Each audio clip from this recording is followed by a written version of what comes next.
Good evening, everyone. We are here for another presentation for flood awareness. We have Red Cross with us. She's going to be talking about emergency preparedness for natural disasters. I'm assuming it will cover more things than just flood. So that will be good because we do have more incidences than just flood. So I will let her take over. Oops. There we go. This presentation is definitely focused on the flood aspect of disasters. However, we do have many other modules if you'd like to discuss those. The 30-minute time frame works really good for one module, so that's what we're going to cover. However, I did put a link in the chat that gives you some resources to other kind of like more encompasses more disaster issues. So I'm going to refer to those as we go through the presentation. But really quick, just to manage my expectations, I would like to get a quick head count. How many people are in each chat room here? Sorry. How many people do we have here in each area so that I can kind of figure out how I might go forward with this? One there.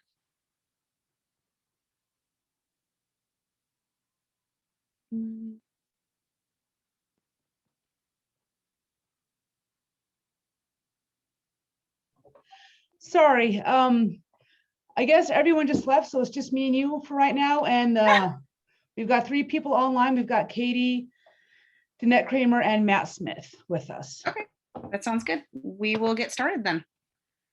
All right, let me get my screen shared. I'll go there.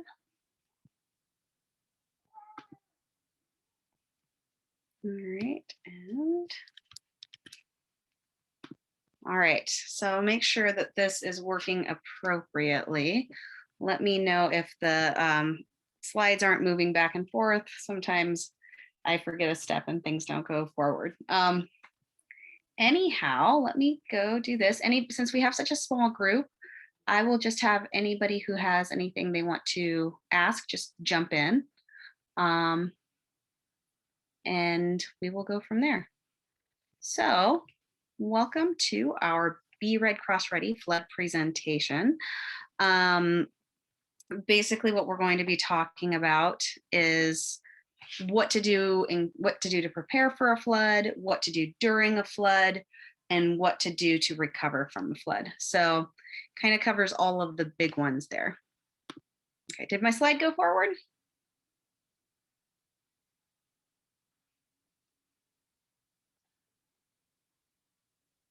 Hello? I'm just going to assume my slide went forward there.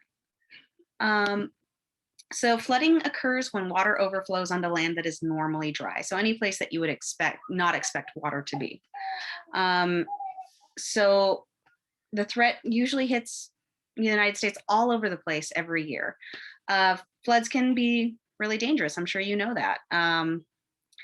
So different situations that can trigger flooding are hurricanes. It's not something we deal with too much out here. Rapidly melting snow.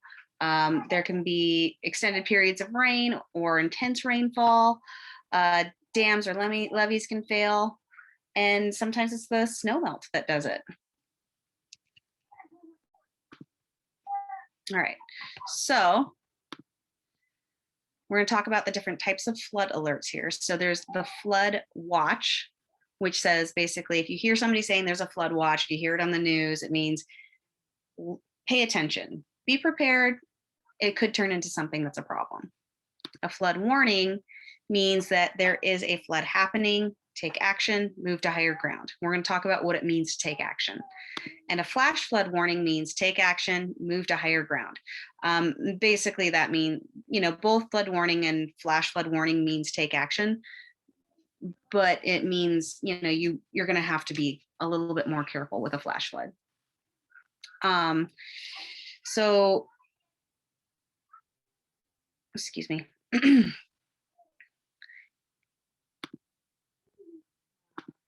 All right. So some of the risks for flood can be drowning, damage to land, building, and properties, contaminated water, and mold. So a flood kills about 93 people a year and can do billions of dollars of worth of damage. Um, it can do damage to roads, it can do damage to buildings, it can do damage to other property. 6 inches of moving water can knock down an adult. And 12 inches can sweep away cars. So if you're looking out and you're saying, oh, that's only about ankle height water, that doesn't mean it's not dangerous. You might think, oh, my property's going to get damaged. What a tragedy. And it is. It's definitely a tragedy, but it doesn't mean it's not dangerous to you and your family. So be aware that even small amounts of water can cause massive amounts of damage and can put you and your family at risk. Flooding can cause other problems. It can trigger landslides. You can get contaminated with hazardous materials. I think it was when Katrina hit, they had a huge cholera outbreak because the sewage lines got overflowed and it contaminated the water. So we have to be aware that it's not just the flood that's the problem, it's other things. You can get pesticides in your water, you can get dangerous building materials being floating around. You can get sick, electricity might be out. Floods can leave behind mold. So even after you get your house cleaned up and everything's taken care of, you might have mold that you don't realize is there, and that can make you really sick also. So you want to start looking for these signs ahead of time. You want to be aware that these are things that can happen and plan effectively. All right. So we want to discuss some of the things you can do before a flood that threatens your community. We hope that you and your household have taken steps to prepare for a disaster with just like essential supplies and creating a household plan and becoming informed about preparedness in general. So in that link that I put into the chat, there is a document in there that talks about what things you need to have for all disasters. And there are things like, flashlights, extra blankets, how much food you'd want to keep at home, how much food you want to be able to carry in your car. In your home, they usually suggest, between 3 and 14 days worth of food that you can have in your house. So remember, if you're keeping food in your house, that you want to make sure that you're not only have the food, but you have a way of cooking it. So if you have, say you get a can of baked beans, or maybe you get a bunch of baked beans and you want to eat those, and then you realize, oh shoot, I don't have a can opener, or I packed baked beans in my car to take with me and I didn't bring a can opener with me. You make sure that you have those things that you need to cook. They also talk about how much water you need per day, which depending on your needs, they could be different, is about 1 gallon per person per day. So if you're planning on having 3 days worth of food and water in your car, you're gonna want that 1 gallon per person per day. But if you're like me and you go out and you buy dehydrated foods for they sell those at places like REI, things like that, so that you can take food backpacking with you and then you can rehydrate it. You're gonna wanna plan for a little bit more water because it takes quite a bit of water to rehydrate a meal. That list also kind of covers your medication needs. So if you have special needs, if you have medications, you want to make sure you have extra copies of your prescriptions. You want to make sure you have enough prescription to go with you if you need to, because you might be evacuating, or even if you're not evacuating, you might be in a situation where supplies aren't really coming in. So you want to make sure that you have those things ready for you. And if you do evacuate, you might be evacuating to the next town, and then their supply demands are going to be much more increased than maybe what they were prepared for. So just make sure you have those essential supplies that you need. The list is pretty extensive, so I would definitely take a look at that. And then you want to have your household disaster plan. How do you evacuate from your house? Where do you meet in case there's a flood? So say you live in an area where you're worried about a flood, or even if you're not, you find a place where you can meet that is, pretty safe if you have to evacuate. A place that, for the most part, you wouldn't have to worry about that flood happening. Then you stay informed. So part of staying informed is having the materials, which comes back to your kit, having your house kit or your go kit, and making sure that you have the stuff that you need. So that means having things like an NOAA radio, which gives you, it's the NOAA radio. It gives you all of the information you need so that if there is a disaster in your area, you can find out what's going on. You also might have local weather stations that you could listen to. Just know where those are and know how you're going to be able to have that information available to you. So also you want to make sure that if you or somebody that you know, somebody that you're responsible for, or somebody that you should be responsible for has any access or functional needs, that you have created a plan and a network for these people to have the help they need. If somebody has English as a second language, they're going to need somebody who can, speak for them. And how are you going to help them? How are they going to have that access? If you have somebody who is in a wheelchair, how are they going to make sure that they have the supplies they need to get around? And how are you going to make sure that they're getting out of their home if they don't, if you're responsible for them? Make sure you're taking care of your pets. Make sure you have enough food and water for your pets, any of their medications that they might need. Learn if your community has evacuation plan, know what that is. Identify the routes that you can leave the area in. If you're in a smaller area and you're pretty well aware of what's happening in that area, you can move out pretty quickly and you can understand. But if you're in an area that you don't know as well, it's a good idea to understand how you get in, how you get out, and make sure you have a couple of options. Let's see. Have an idea of where the emergency shelters are in your area. If you don't have a form of transportation, find out how you're going to get from one place to another if you need to.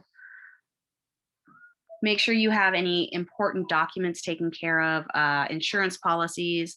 I have a couple of copies of those. It's always good to have electronic copies, but don't count on having access to electronics if an emergency happens. If internet's down, if power's down, if you're relying on the battery on your phone to work, but your battery dies and you have no way of charging it, make sure that you have hard copies and make sure you have several ways of getting access to birth certificates, insurance policies, everything that you need. And you can keep it in a waterproof container.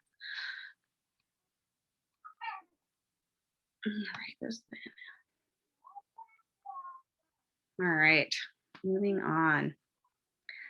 So when a flood is predicted, even if it's not confirmed, you need to kind of understand what areas are going to be impacted the most. If you're in one of those areas, and even if you're not, you want to be able to prepare to evacuate quickly. So that means having your kit ready to go, having a plan. Oh, excuse me, just one second.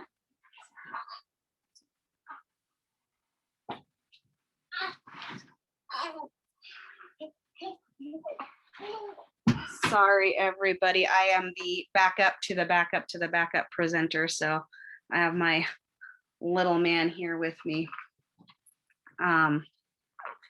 Make sure your pets are taken care of or indoors. And always follow local advice from local emergency officials. Make sure you have enough drinking water. We're being a little redundant here, but I think these are really important things. Fill bathtubs and sinks with water for flushing the toilet or washing floors or clothing. So just making sure you have that extra water available to you is really going to be important. Make sure you have a gas tank that is full. I tend to keep my gas tank half full all the time anyway. It's usually a good idea just to make sure that you have that. But if you know that there's an emergency that could be happening, if you know that there's a watch that could be happening, just make sure that you have that stuff, have your gas tank completely full. So if you need to drive, you have the capability. Turn off propane tanks and unplug small appliances. Okay, so if you have time, you can move furniture and valuables to higher floors inside your home if you have time and if you have the ability. Turn off utilities only if you are ordered to do so by authorities. So being aware that if you shut off your gas, a professional has to turn it back on. So that can be difficult, but it's a lot better than a gas leak. Just be prepared for that.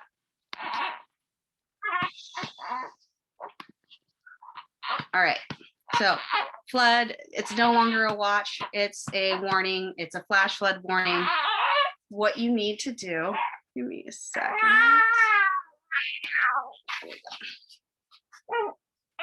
You need to get to higher ground. So stay away from underpasses, dips, low spots, canyons, washes, and riverbanks that can quickly become flooded. Do not walk through flood water because 6 inches of fast flowing water can knock you over. Do not drive through flooded areas.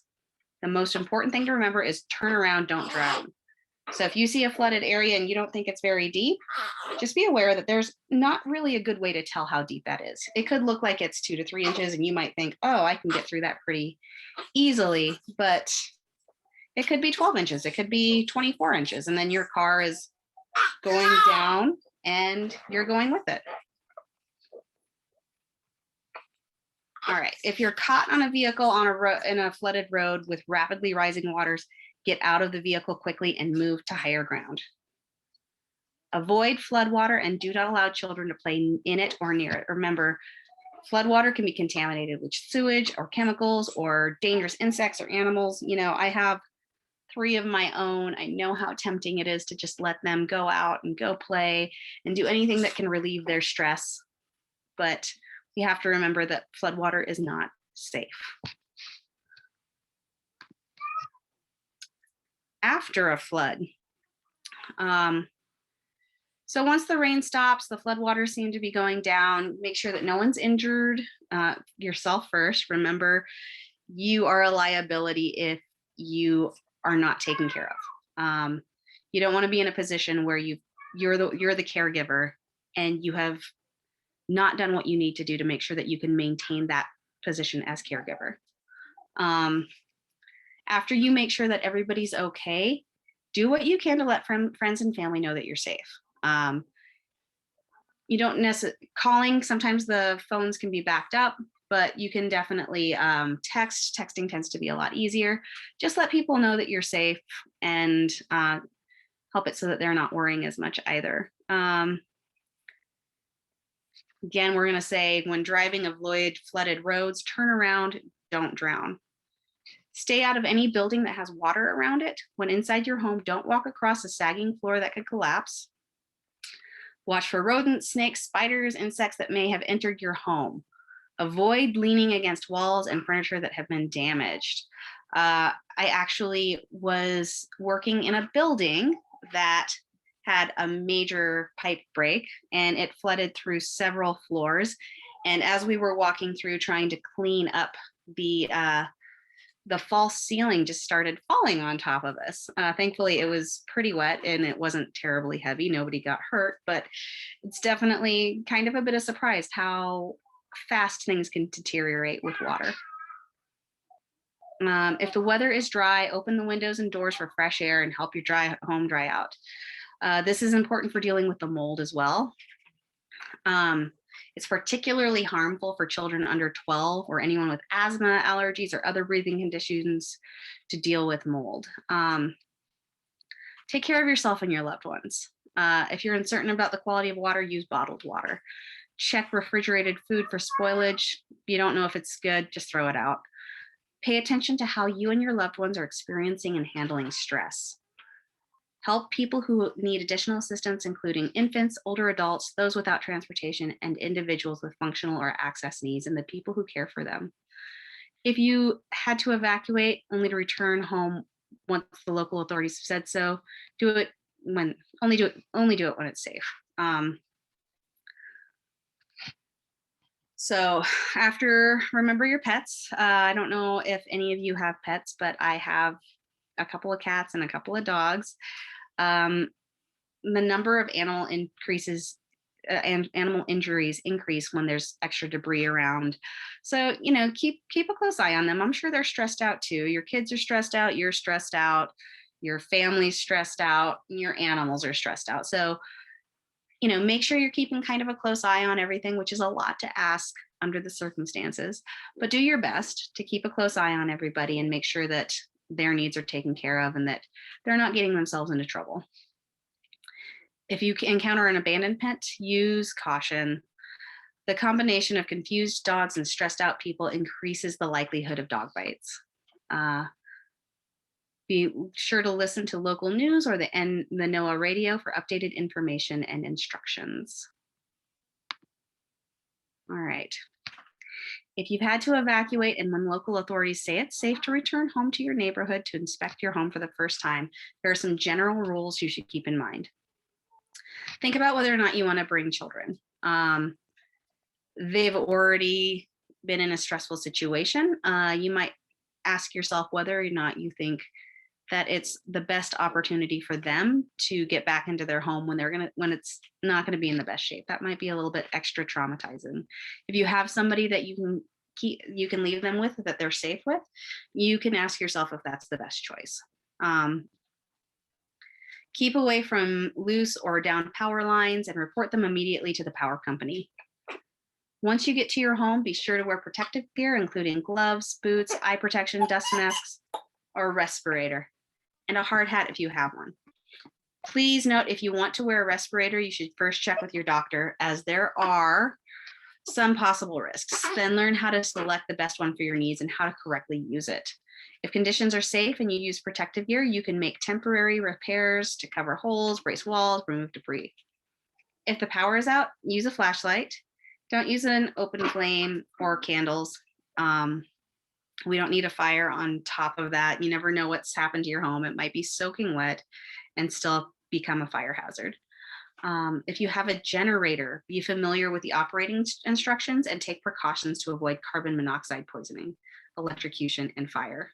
You can find additional information about generators and the proper way to use them at the American Cross website. If you smell natural or propane gas or hear a hissing noise, just leave. Leave immediately, get far away. Call the fire department and be out of your house. So take pictures of any damage and save all receipts associated with cleanup and repairs. You'll likely need those for insurance purposes. So over here on the slide, you can see that they have the American Red Cross emergency app. That's a really great tool for helping you to have kind of an online way of managing disasters. All right. So we focused on how you can protect and prepare yourself and the members of your household. There are some things you can do to get ready. If you live in a floodplain, you can work with your professionals to reinforce your home and make sure damage is less likely during a flood. Some other things you can do is raising your furnace, water heater, and electric panel to floors that are less likely to be flooded. An undamaged water heater may be your best source of fresh water after a flood. Install check valves in the plumbing to prevent flood water from backing up into the drains of your home. Sealing walls and basement with waterproofing compounds to avoid seepage through cracks.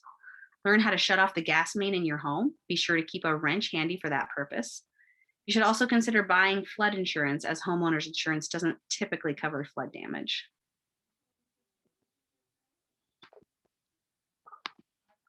And I think that covers it. So I will open this up to any questions that might come up.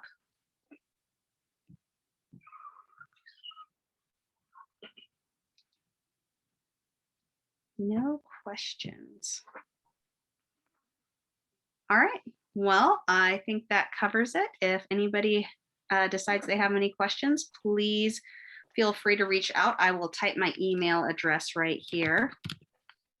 And also, if you're interested in a different Be Red Cross Ready module, such as earthquake, basic preparedness, home fire, which is a really big one, please reach out and we will be happy to make arrangements for that. Thanks so much. Thank you for your time. I really appreciate it, especially with taking care of, it looks like a newborn. Yeah. I'm going to, here,